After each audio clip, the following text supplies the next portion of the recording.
Watch ye therefore, you know not the day when the Lord he shall call your soul away. If you labor, no striving for the right, I'm telling you, you shall ever go. You will get your crown.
Today, just for a few moments, I'm going to be talking from the title, Facing Your Lions. Facing Your Lions. Now, really, I just want to give you a couple of words of encouragement. Don't expect to be here too long. I just want to give you a few words of encouragement. now, everybody has goals, aspirations, dreams, desires. Everybody has that in life, right? But on the flip side of that, we have hardships, struggles, fears. I mean, some of us even have bad habits. People we got to let go of, but we just can't. If you would, those things that are in your life, whether good or bad, I want you to think of them as a lion. And if you know what a lion is, he is the apex predator. And for those of you who don't know what that means he's at the top of the food chain. Ain't nothing top of the line. Can't nothing get past him. So keep that image in your head, and I want to give you 3 more fun facts that I found out about lions. Number 1, they are really good swimmers. So we got that. They're really good swimmers. They can jump up to 36 feet in the air. And the last thing which really surprised me is for short distances, they can run up to 50 miles per hour. So, all right. Now, y'all remember the situations I'm supposed to have in y'all mind, whatever it is, goals, bad habits, anything like that. Imagine that as your lion. Now, you can't outrun a lion. You can't outjump a lion. And I don't know about y'all, I can't swim. But for those of you who can swim, you can outswim a lion. So what I'm really trying to get at is, wherever you go, whatever you try to do, your lion's there. You get that? Your lion's always going to be there with you. Now, I just want to use 2 examples in the Bible. Just 2 individuals, 2 great men that each had God on their side, and they both defeated their lions. If you will, go to 1 Samuel, chapter 17, verses 34 and 35. Now, while you all are going there, I want to talk about something. A lot of times, when we, 1 Samuel 17, 34 and 35, a lot of times when we are facing these things and going through them, we always look at it as an opponent. It's an opponent. I got to get past this opponent. But why don't we ever look at it as an opportunity? You ever think about that? Like, why is it when we have these things in our lives, we never look at it as an opportunity? The reason I say opportunity is because if you know God, you know exactly what he's capable of.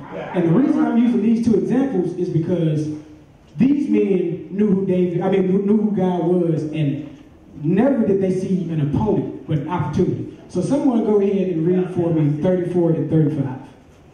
But David said to Saul, your servant used to keep his father's sheep. When a lion or bear came and took a lamb out of the flock, I went out after it and struck it and delivered the lamb from its mouth. All right. And when it arose against me, I caught it by his beard and struck and killed it. Thank you, Brother John. Now, we all know David. He defeated Goliath. He went on to be king. But before he ever made it there, he was faced with a lion. Now, when he was younger, David had the job of tending to his father's sheep. And as we read there, this is after, he faced the lion when he was getting ready to fight Goliath.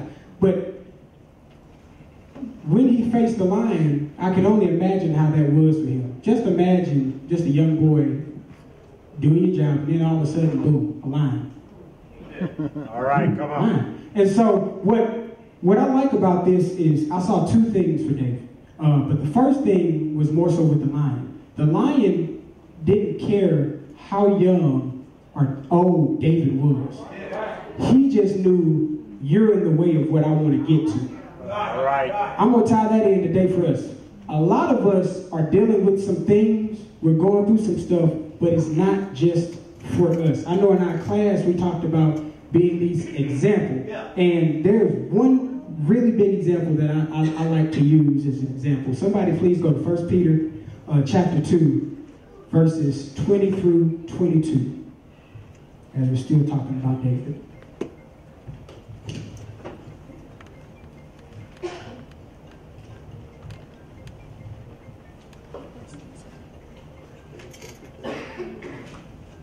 Go ahead when you got it. For what credit is it if when you are beaten for your faults, you take it patiently? But when you do good and suffer, if you take it patiently, this is commendable before God.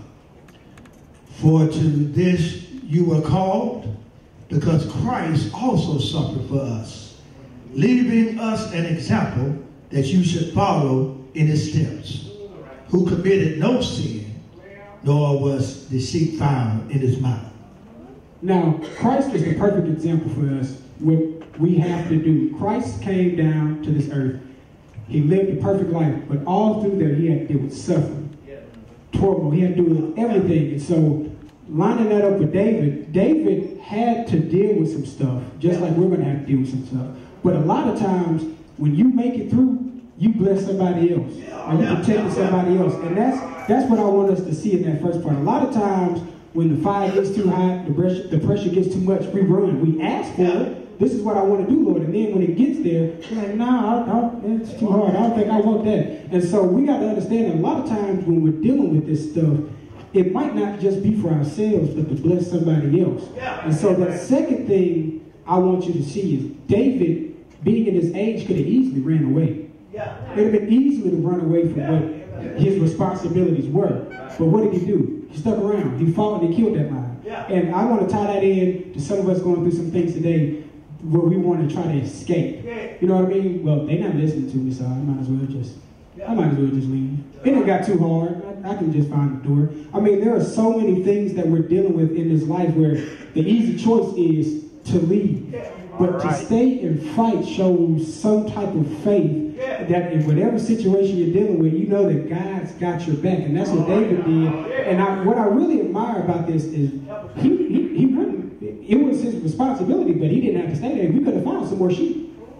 Daddy, we can go buy some more sheep. But he stayed and he protected those sheep. And because of these things and doing that, he was able to then go on and grow confidence in God. And so you notice he killed the bear. But what I like about it is when he got Goliath, when you read those verses, he was like, man, I done killed the lion and the bear. Y'all worried about somebody who's just taller than us? All right, come on. That's literally all of this guy is just taller than us. It's like Javen, Bully, and Julie. I mean, you can get them eventually. You just got to follow the right method. And so that's what I really liked about David. But the question I have for you all is, what if David didn't face his lion? All right. What if he decided that it was just too much to bear, I give up, I quit?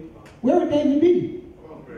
And that's one thing we have to understand is whenever we face these lions, there's a reason, and don't quit, because it's in my lesson, but I'll go ahead and say it. Satan, of course, we all know he's the biggest lion, but his goal is to get you to lose focus of what God wants you to do.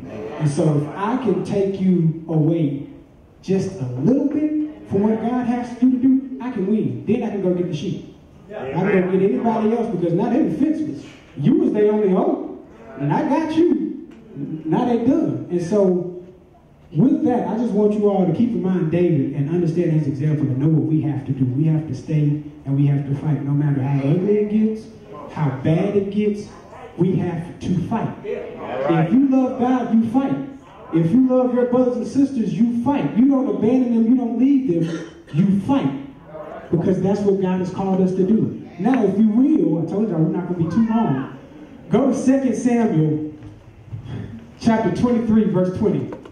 And I'm going to read this from the NLT version because when I read it from here, I got really excited because I don't think I've ever seen this ever. And y'all bear with me if I get to the point of tears again, please. And it reads, there was also Benaiah, son of Jehoiada, a valiant warrior from Kabizil, butcher that. His deed was heroic deeds, which included killing 2 champions of Moab. Another time, on a snowy day, he chased a lion down into a pit and killed it. Now, I like the way they said he chased a lion down into a pit and killed it. Because, you know, David faced the lion, but the lion opposed David first. What I like about Benaiah is when he saw the lion, he chased it. But now, I don't think y'all get it because it's weird to me. He chased a lion. And Jamie can attest to this. I got real happy when Judy read this because he chased. And for those of you who don't really understand lions, let me give you an example. Cam, that we go to church with, he put a video up of a lion in a cage. And the man, mere man, walked in his cage. The lion saw an opportunity to get the man, struck the man, drug him away. So we understand, in most cases, humans are not supposed to. Okay, why? Because they are the apex predator, which means nothing is on its level. What I like about Benias is he became the apex predator to the apex predator. And so what I mean by that was, when the lion showed us, it didn't seem like the lion was even bothering him, but when he saw it, he said, "Oh, I gotta get you, I gotta kill you. Here we go." And he chased it, and then he chased it into a pit and killed it. And so I say all that to say this to us. There are some things that God has put in place that we have to go get.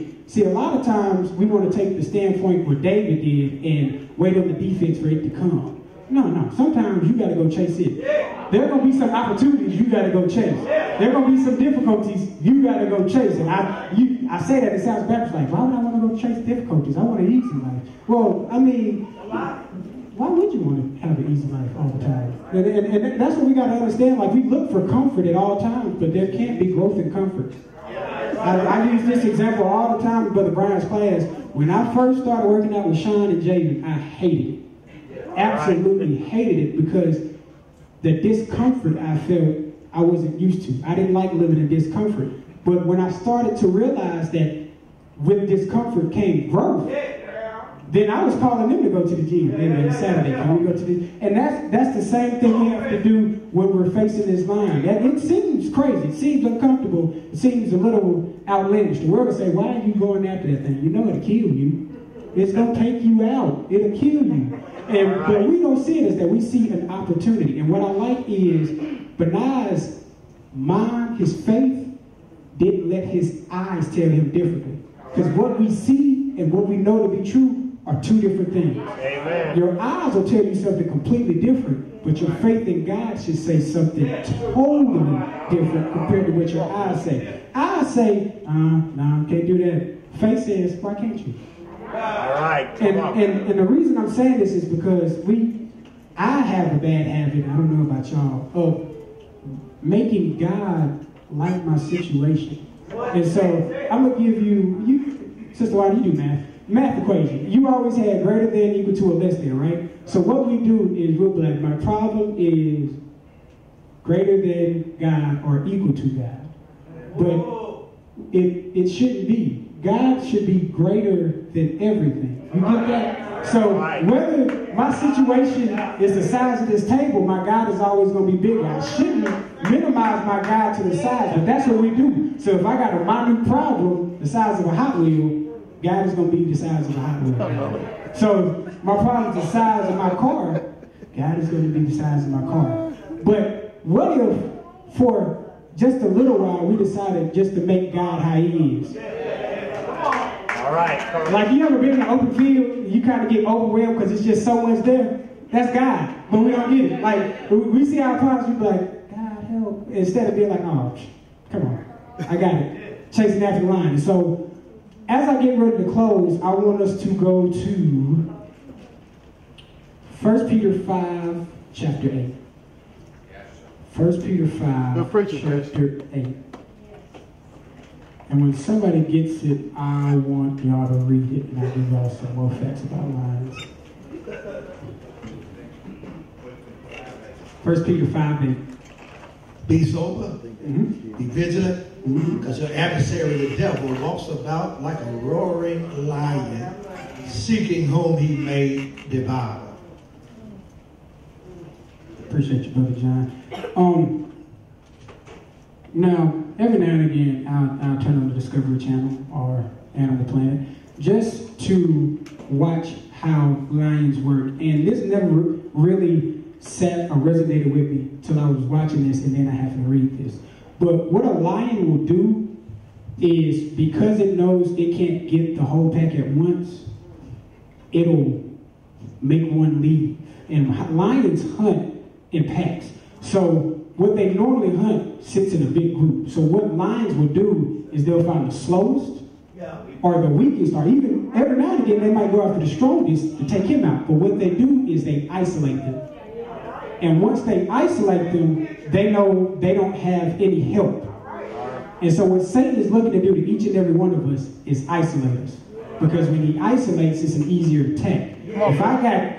If I got people on my side, it's harder for Satan to attack me. It's extremely hard. But what he loves to do is isolate. Because when he isolates, that's when he can actually defeat. But there are some promising points and things that God said to us. Like if you look at Matthew 19, verse 26, when you get there, God has gave us all kind of promises. And I just want us to know that. And that should always be at the forefront of our mind. Like when you look at Matthew 19, 26, it says, "But Jesus looked at them and said to them, with men, this is impossible. But with God, all things are possible." And while you there, go to Luke number 1, verse 37. Chapter 1, verse 37. I'm sorry.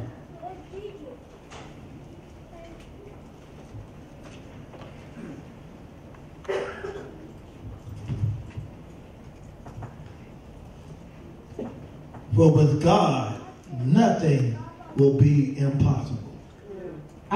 Those two verses I wanted to use, like I said, I won't be too long, but I just want us to catch the grasp and understand that literally there is nothing you cannot do if you have God.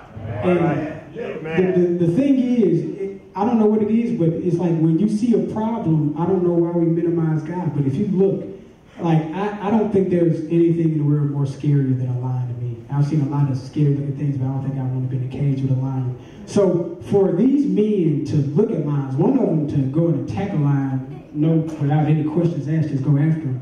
It says something about the God we serve.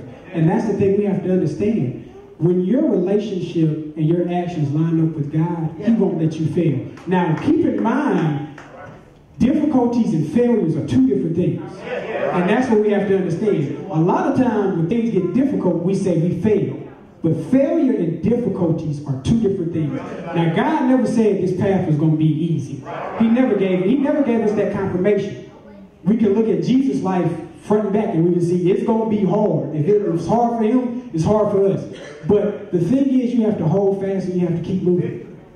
There we go, victory. God already gave us the victory. That's what I really like about it. He already determined that we won. And that's the thing, like, we say it all the time, but I don't think we realize how real that is. It's I won. Yeah. Well, you can't go to school. You're not that smart. I won. Yes, I can.